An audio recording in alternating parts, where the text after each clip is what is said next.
Amar é um ato de coragem. Você é corajoso? Eu sou muito corajosa porque eu amo todo mundo que está à minha volta. Eu amo os pássaros, eu amo a vida, amo principalmente a Deus, a meus filhos, a minha família, os meus amigos. Como é bom transbordar o coração de amor. Sabe por quê? Sabe daquele ditadinho que diz assim, a gente só planta, só colhe aquilo que planta, então eu quero plantar amor para colher também amor. As pessoas que estão à minha volta. Bom dia, meus amores, como vocês estão?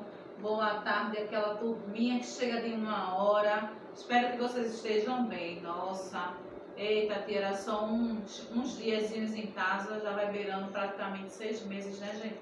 Que estamos distantes uns dos outros, mas é para uma finalidade boa, principalmente priorizando a saúde de cada um de nós. Vamos iniciar hoje a aula, 4º ano, dia 2 de setembro. Eita, que dia gostoso e abençoado por Deus. Vamos, pegue sua agenda. Na agenda você vai escrever livro de gramática, páginas 74 e 75. A gente vai falar sobre grau comparativo. Livro de ciências, páginas 50 e 51, a gente vai falar um pouquinho dos animais.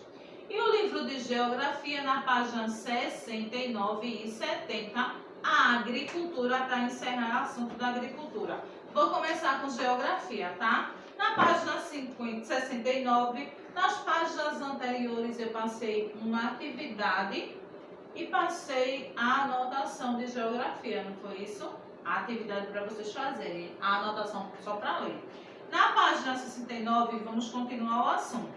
São necessários alguns cuidados para que os vegetais estejam adequados para o processo de consumo e para que não ocorra esgotamento no solo, ou seja, para mantê-lo fértil. Para que o solo seja preservado, é preciso que cada replantio ele seja devidamente tratado para receber as novas sementinhas e aí fertilizar, ok? Para a manutenção e preservação do solo e para as plantações de frutas, verduras e legumes, é importante desenvolver as técnicas modernas junto ao agrônomo. Quem é o agrônomo? É a pessoa que cuida da agricultura, com uma fiscalização constante. É aquela pessoa que estuda o solo, né? Para ver se aquele plantio ele vai ser realmente fértil. A gente vai observar alguns cuidados que serão tomados para a preservação da nossa natureza. Primeiro, empregar sementes ou mudas de plantas sadias, conhecer e respeitar o período correto do cultivo e da colheita, adequar a espécie do vegetal ao clima do solo, da região onde ela está situada. Existem plantinhas que não gostam de sol, mas existem plantinhas que só vivem se tiverem expostas ao sol, tá? Não provocar o desgaste do solo por meio de queimadas. Quando a gente queima a terra, o solo, ele não fica um solo apropriado para fazer o replantio. Utilizar preferencialmente adubos orgânicos nas lavouras para fertilizar o solo. Uma vez meu sobrinho pegou cascas de laranja e jogou dentro da minha planta. E eu disse a ele, por que você colocou? Ele disse, tia, isso é adubo para a sua planta. Eu disse, não. Isso não é adubo para a minha planta. Isso tem ácido e o que é que vai acontecer? Futuramente a minha plantinha vai morrer. Então a gente tem que perceber que não são todas as caixas que a gente pode colocar para fazer adubo na nossa planta não, tá, gente? Ajustar por meio da irrigação e da drenagem a qualidade de água que o solo precisa, não pode ser encharcado. Aproveitar melhor o solo e suas técnicas modernas de cultivo. Na página 70, você vai concluir somente o exercício sobre agricultura, que foi dada a aula passada e terminamos ela hoje, tá certo? Então, vocês têm 4 quesitos para realizar como atividade, ok? Vamos para o nosso livro de ciências. No livro de ciências, os animais. E aí também tem como subtítulo a alimentação dos animais. De que se alimenta cada ser vivo mostrado na cena? Vocês têm uma cobra, Um pássaro e um coelho. De que o coelho vive como alimentação? Da cenoura. O pássaro, ele vive de quê? Pegando ou peixes ou até o próprio ninhos das árvores, nas plantas, ou nas árvores, ou até pescando comida de restos de animais mortos. A cobra, ela pode comer uma pessoa, um bezerro, uma cabrita, uma vaca, um bode, depende da espessura dessa cobra, tá certo? Como uma exceção dos seres autótrofos que produzem o seu próprio alimento, todos os demais orgânicos vivem, nutrem-se de outros seres, tá? Causando uma relação de dependência entre eles. Essa relação alimentar existe entre os seres vivos na natureza, no qual uns dependem dos outros para sobreviver. Isso aí é dominado como cadeia alimentar. Você já ouviu dizer que muitos animais eles precisam se camuflar? Por que eles fazem isso? Para se esconder desta cadeia alimentar. Por quê? Eles precisam sobreviver. E ele se camuflando, o que é que vai acontecer? Ele vai ficar invisível para aquele animal que queira comê-lo, ok? Na imagem acima que vocês viram, temos o exemplo da cadeia alimentar. O coelho se alimenta dos vegetais e a serpente, ela vai se alimentar do próprio coelho, tá? Por quê? Porque é um animal indefeso que está aí bem na frente dela. O coelho e o gavião come a serpente. Olha aí a cadeia alimentar. O gavião vem e come a serpente e a serpente, por sua vez, come o coelho, tá? Nós vamos para a página 51, onde nós temos um chamado de consumidores. O que são consumidores? São seres vivos que se alimentam de plantas e de outros seres vivos, pois ele não produz o seu próprio alimento. Consumidores não produzem o seu próprio alimento. E nós temos também os decompositores.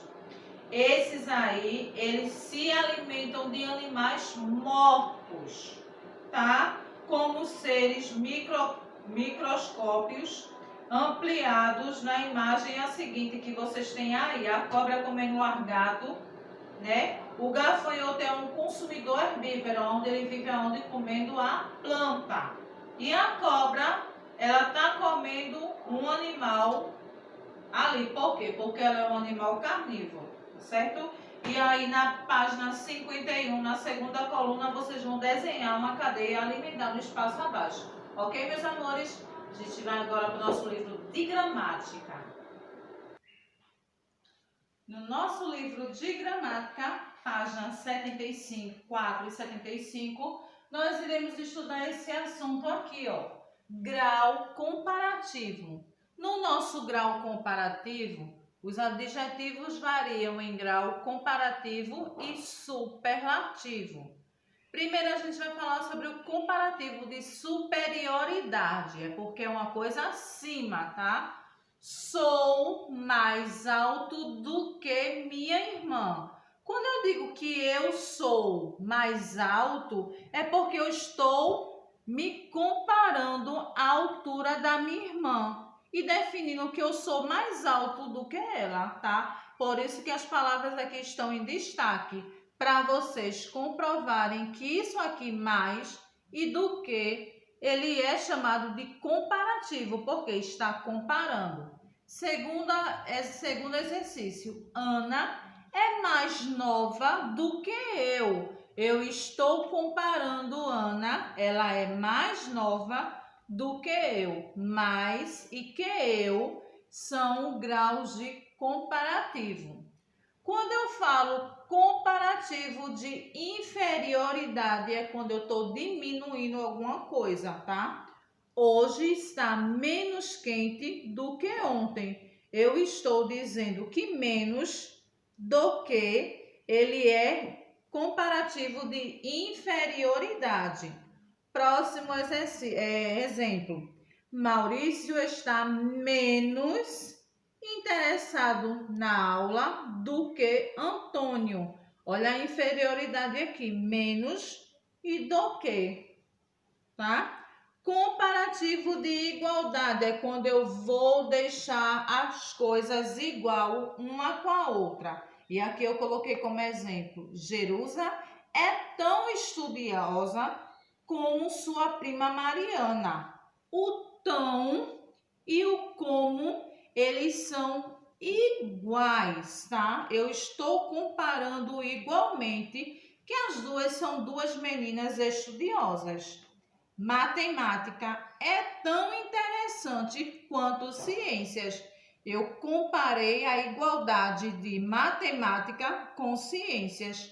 Tão e quanto é igual, tá? Então, as duas matérias, elas são bastante interessantes.